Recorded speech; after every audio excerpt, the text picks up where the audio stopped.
All right, the Reds, it's Talking Reds, and this morning I've got Jamie Webster with me, which I'm glad to have because I've got to be honest with you, there's not loads going on in the football world. As we all know, we're all waiting to see what happens. We're all waiting for good news. We're all turning the radio on, the telly on, hoping for something better each day, but there's not loads better today if we're all being honest. But what is nice is what Jamie's doing, and that's why we've got him on this morning. Jamie, you brought out a version of You'll Never Walk Alone today, with money going to the NHS Charities Together COVID-19 Urgent Appeal. Just tell us about how all this came about, mate. It's with the Boss lads as well, isn't it, from Boss Night?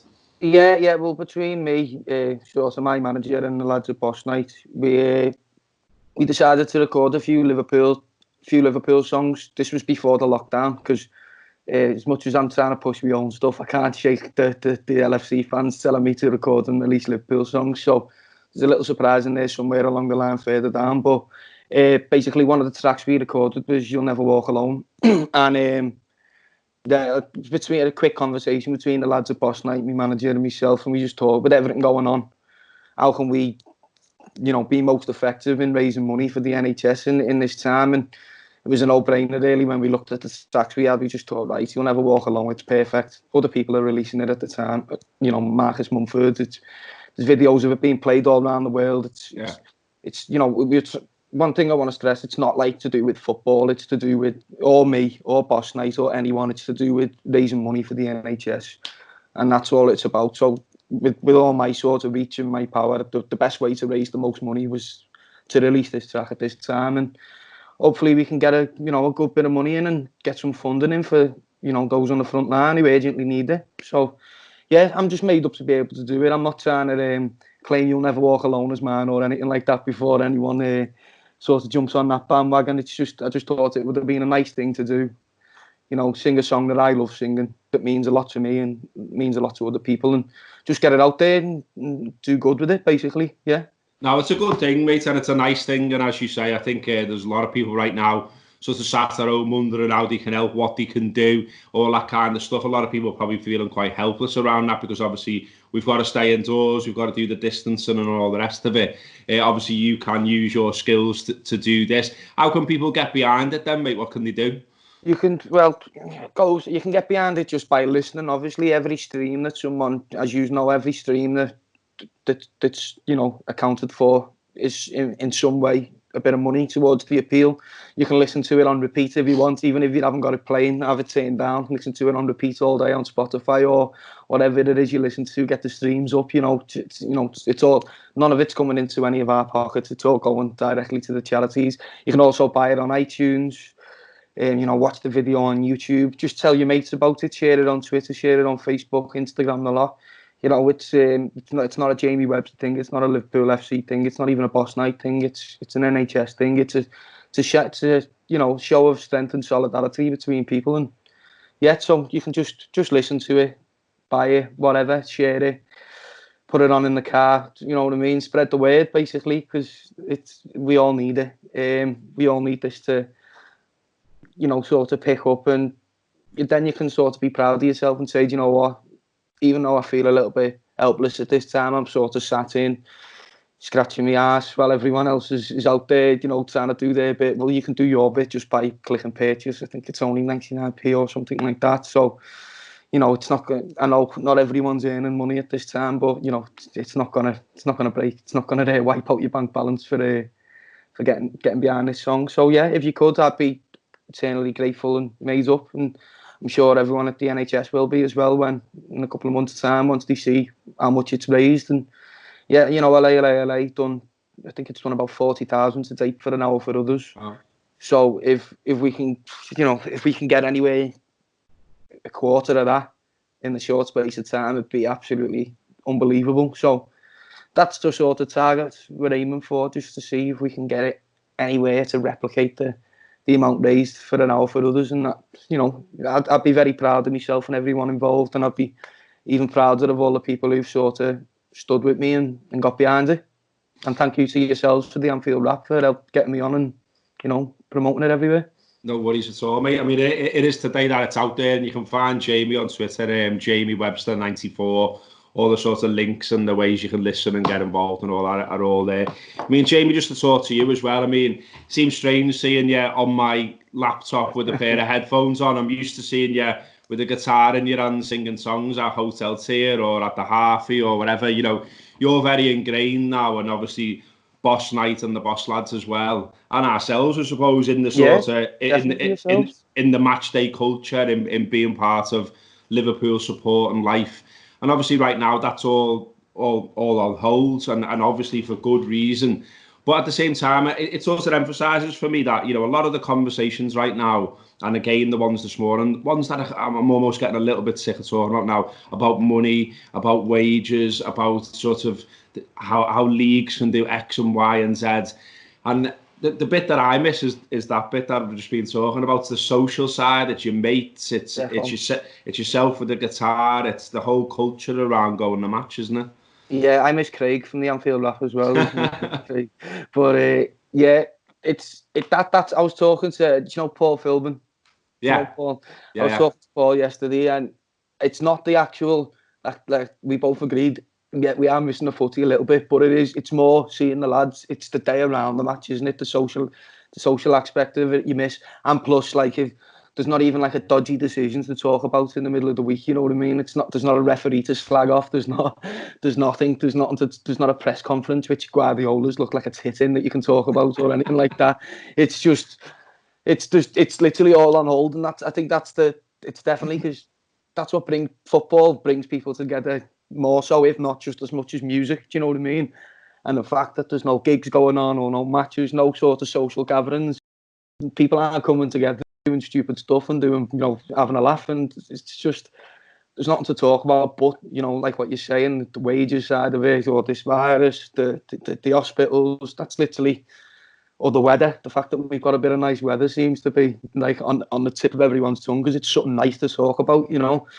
But I think, you know, as a group, as people, we just gotta sit tight, haven't we, really, and just keep your minds busy the best way you can. Try and be productive, I suppose. Maybe get out and do a bit of exercise if that's your thing. And just wait patiently for this league title. Do you know what I mean? I don't want to talk too much about it because no one knows what's going to happen, really. So we don't want to kick ourselves in the teeth saying, oh, you know, this is going to happen, that's going to happen. No one has a clue what's going to happen. In terms of yourself, mate, I mean, I just wanted to do a little bit on you. I mean, I think most people watching probably know who you are, but there may be some people who don't. So, you know, just to talk about sort of the developments of both yourself at the match, but also Boss and Boss Night. And, you know, Boss was obviously a fanzine at one point, and I'm sure the lads won't mind me saying it was a very Scouse fanzine. Yeah. But now, of course, you know, you sort of, it's transformed into something else with the Boss Nights, and you all had to put a lot of, you know, brilliant plans on hold, didn't you, because of this, like everyone else? I think were you due to be going to India, was it, or something like that? I think I saw. We just about made it home from India. Got back. 3 days after we got home from India, I think it shut its borders to like the connecting place, which was Qatar. So lucky there. Like, even though I had a great time in India with all, you know, all fans out there, and Emil Esky and Jason McAteer were out there, and Esky was like one of my strikers as a kid. Do you know what I mean? Like, it was amazing to meet him, like, because I really did like him as a young lad. So it was nice to have a bit of time out there with them. But yeah, you know, Boss Night did start off as a really sort of cult Scouse, you know, backroom sort of environment, but obviously with social media and the videos of it escalating, and obviously the success of Liverpool as a team, which obviously picks us all up in our business. But yeah, once it started to grow and grow, there was never any way that we could keep it as it was. But, you know, it's brilliant for me and all the lads, because we've had some amazing experiences going down to different countries and playing. But we had a Tokyo show that sort of got pulled, which would have been on my birthday in the next couple of weeks. So I was a bit gutted about that. I mean, we had all sorts. I mean, with Boss Night as well, we had all sorts going on. I think we had, you know, another one in New York coming up over the summer. We had the potential of New Zealand and all these great shows, which had obviously gone down the shitter now a little bit. Yeah. But for me as well, I had a couple of massive shows in Ireland. I had Singapore. I had Mauritius. I'm gutted about Mauritius. Do you know what I mean? So's me bird. But yeah, everyone's in the same boat, aren't they? I mean, as much as it would have been a great summer for me, going out and playing to all these amazing fans all over the world, you know, people's health and safety is obviously comes first, and the last thing I'd want to be doing is going around all these places and then coming home to seeing the 88-year-old man for a bowl of soup and, you know, making her ill with it or something like that, or God forbid, me mum and dad or anything like that. So I'm not going to moan about it. You know, I've lost a couple of great experiences in the meantime. I've lost a little bit of money in the meantime as well, but everybody's in the same boat, aren't they? So you can't moan. You've just got to. I'm just trying to look on the brighter side of things. I've got my little recording mic here, a little bit of software. I'm trying to knock up a few demos around myself, and I'm trying to get fit, because obviously, as you know, most of us match goers don't really have the time to exercise. Yeah. You know, it's just not something that we do. So I've took the time to go on a few runs. It's nearly killed me 2 or 3 times. I thought I had corona. My chest was about to collapse on one of them, but you know, I'm trying to just be better than myself and keep my mind busy, as I'm sure we all are. And you know, I don't have kids or anything like that, so I'm not sort of ran ragged after them like I know a lot of people are. So for me, do you know what? I'm not enjoying it by any sense, because I'm used to being busy, but it's certainly a change to be able to sort of sit and plan my day out without it being planned out for me. Do you know what I mean? I can imagine you are a little bit the same. Yeah, it is a bit wild for us as well in that, you know, obviously we're trying to keep on going, but, you know, there's only so much you can do and so much you can say and so many ideas you can come up with that you can do over Skype and that kind of stuff. So there's a little bit mad. I mean, I wanted to speak to you as well. You've obviously gone from being an electrician that plays the guitar to a musician now in your own right, and you know, you brought out some original stuff, and that seems to be going down well as well, mate. I mean, I've seen this week even, I think it was, you put on your Twitter that Spotify had added you to one of the playlists that they do and things like that. So is that side of things going well for you as well? Yeah, I mean, obviously that side of things just took a little bit of a step back as well, because I had a track due to come out right around the time that Liverpool would have won the league. I had massive sort of, you know, platforms behind it promoting it, and obviously that's all being put on hold and I've changed the single that I'm going to release now and stuff like that. So it's still going well. I'm still recording. I'm still writing and everything else. I'm made up with how it's gone so far. I mean, getting on the Spotify playlist was something that I didn't expect until maybe my 3rd or 4th release, maybe even later than that. You know what I mean? It takes quite a while to build up sort of algorithms to get onto these playlists, but that's a credit to my management team that I've sort of got behind me. They're always working on things and always, you know, got new ideas. So I'm lucky to be working with these people. I work with a great producer as well. I'm sure you all know him, Rich Turvey. He done a few early Anfield rap shows, That's didn't right, he? Yeah. So you know, I've got Rich, and Rich's track record over the last few years has been amazing. He's done like Blossom's albums, both went to #1. He worked with some great artists. So to have Rich behind me, sort of, you know, these people at Spotify look at who's produced the tracks and stuff like that. So with his name being sort of added to it, give me a little bit of leverage over, say, other people who are trying to get on these playlists. But, you know, I'm thankful for all of that. Yeah, it's going good in that aspect, mate. I've got a single due to come out in the next couple of weeks. It's one of my own tracks. It's called Grinding the Gears.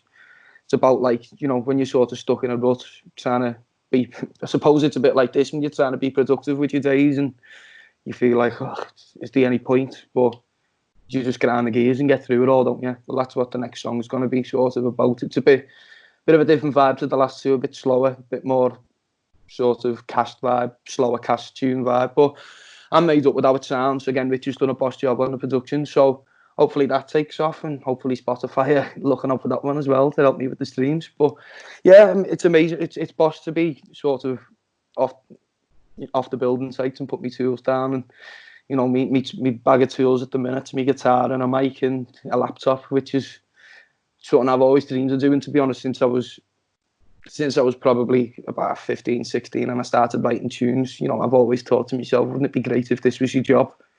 So even if it's just for the next couple of years, I'm made up that this is my job. I've got no problems with going back onto the building sites in 2 years' time if it all falls down. But hopefully, you know, I can keep going for a bit longer than that.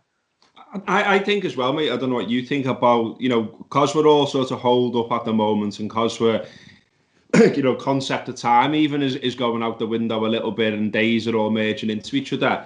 I mean, I've found personally that, you know, more than ever, I'm listening to music and leaning on music as a thing to lift me up. And one of the things I've loved is you know, seeing all musicians I like sort of hold up in their house, but, you know, knocking out a few tunes on Instagram and things like that.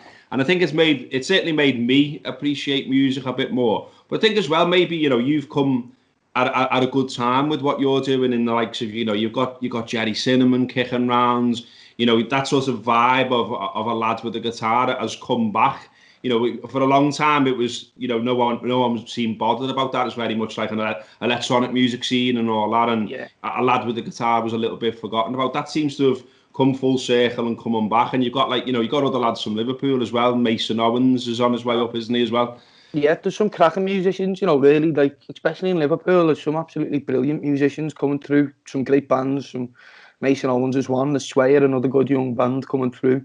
There's a group of lads over in Wigan called the Lathams. I don't know if you've listened to them. Yeah. God, like, I know all them, they're on the same management as me, and they're going to go from strength to strength. They're going to be absolutely, like, massive. And I urge anyone who's looking for a new band to listen, as well as myself, obviously, if you haven't listened to my own stuff, but, you know, listen to the Lathams, because what they've got going on at the minute's really special.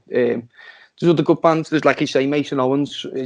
I think his latest release, which is a bit more serious than like the first one he brought out, I think that's absolutely brilliant. I think the way he's written it, you know, as a songwriter, I can't half appreciate, like, how he's written the song. And despite him being an Evertonian, he's a great lad as well. Do you know what I mean? He is a really great lad. I fancy myself as a Scouser, but, like, he's 10 times more Scouse than me. Do you know what I mean? And yeah, he's boss. He's going to be supporting me in the O2 Academy as well in September, along with the Sway, which is great. But yeah, for all musicians at the minute, I suppose it's a tough time for them because they're not really earning any money and stuff like that.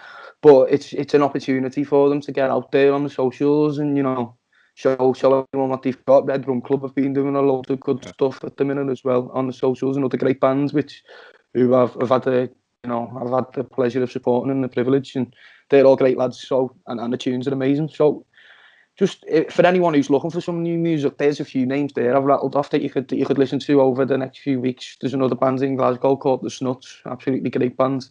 They're coming through at the minute.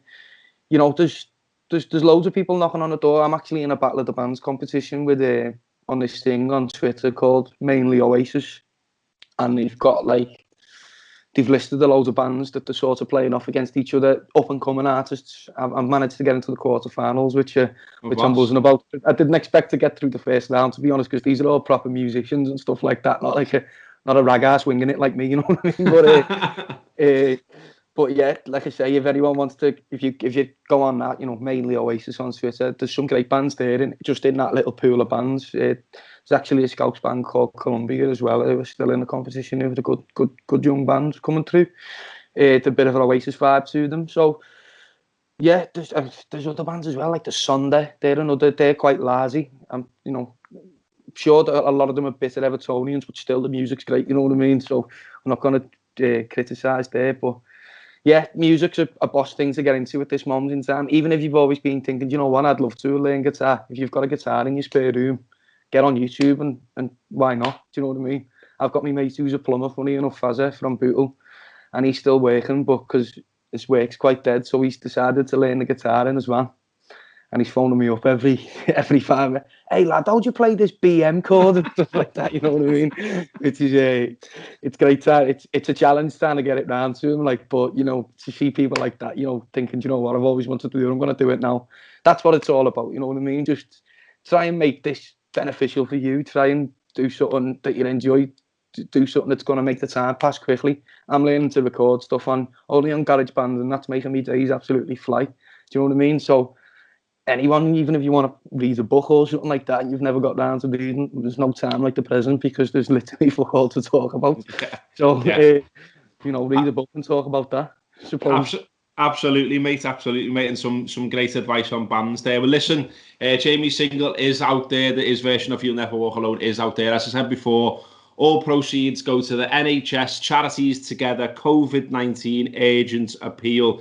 Now, just a little bit on that the way that aims to help is by funding well-being packs, stroke gifts for staff and volunteers on wards and departments.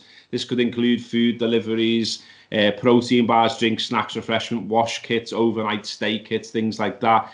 It also helped with the cost of travel, parking, accommodation for NH staff and volunteers' expenses, and supplying other items requested by NHS charities that enhance the well-being of NHS staff and volunteers caring for COVID-19 patients, because all of that right now is a big test for anyone working in the NHS, and I'm sure we all know someone, and there is a reason why we're getting right behind them right now, because they are absolute heroes. What Jamie's doing is a great thing, so if you can get behind it, as I say, take in the information that we've given on here, or jump on Jamie's Twitter and have a look there as well. It is Jamie Webster 94. Jamie, nice to get you on, mate, and nice to have a chat about something that isn't all the madness that's going around. Hope it all goes well for you, mate, and hope people get behind the stuff that you're doing solo away from the football as well. Just before I go, mate, I've also got to say, Shipbuilders, another great band, T-Street band, another cracking band. They sort of slipped the top of my mind, but listen to them as well. But nice one, Gareth. Cheers, mate. Nice one, Jamie. Cheers, lad. Nice one, mate.